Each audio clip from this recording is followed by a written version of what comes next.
Max Verstappen a encore frappé. Ce week-end, c'était le Grand Prix d'Italie, le Grand Prix de Monza, et c'est la toute première fois que j'ai pu suivre en direct un week-end entier de F1. Comme vous le savez, je parle généralement de films et de séries, mais c'est la première fois que je vais vous parler de sport, après avoir été matrixé par le film F1 avec Brad Pitt et Damson Idris, dont je vous ai parlé quasiment tout l'été. Je me suis enfin lancé à regarder les Grands Prix de F1, en plus de jouer au jeu en live, pour ceux qui suivent, vous le savez. Grand Prix d'Italie, de gros espoirs pour les fans de la Scuderia Ferrari, et on va dire que après des espoirs qu'on a pu avoir en essai libre, puisqu'on a eu Charles Leclerc qui a fait quand même 3 fois P2 et Hamilton qui a fait je crois une P1 et une P5 et une P7, on pouvait avoir de l'espoir pour la Scuderia Ferrari. Et du coup, qu'est-ce que ça a donné en course? Déjà, on a Max Verstappen qui nous a choqué tout le week-end, pendant les qualifications il a lâché P1, mais en plus de faire P1, il a lâché je crois le meilleur tour de Formule 1, enfin de l'histoire de la Formule 1, avec 264 km/h de moyenne sur le tour, en lâchant un tour je crois à 1,18 792, un truc comme ça. Bref, il a battu le record de Lewis Hamilton. Et le plus marrant, je crois, c'est la veille, Lewis Hamilton avait fait un petit tweet pour demander à une IA quel était le record de Monza. Et le lendemain, t'as Max Verstappen qui le bat, bref.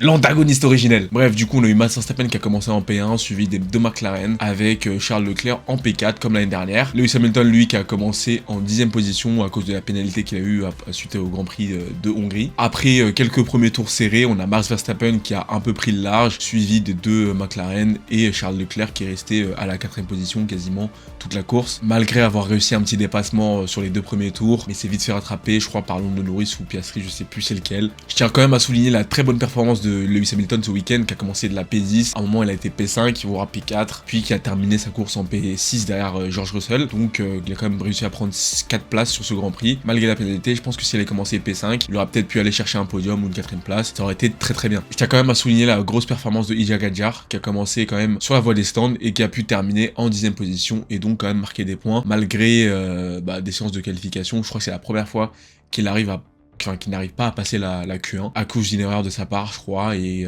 je crois qu'il dit qu'il y a un pilote qui le gêne pendant quasiment toutes ses qualifs. En tout cas, voilà, premier Grand Prix de F1 que j'ai suivi complètement tout le week-end. J'ai regardé les essais libres 1, 2 et 3, la qualif et la course, et franchement, je comprends les fans de Formule 1, je comprends pourquoi vous aimez ce sport, et je vais essayer de suivre plus souvent l'événement Formule 1 et de vous en parler bien évidemment sur le Dôme. Donc vous pouvez vous abonner, liker et repartager si la vidéo vous a plu. Je suis généralement en live tous les soirs sur les jeux F1 et d'autres jeux, donc vous pouvez venir me follow aussi. Voilà, à plus sur le Dôme.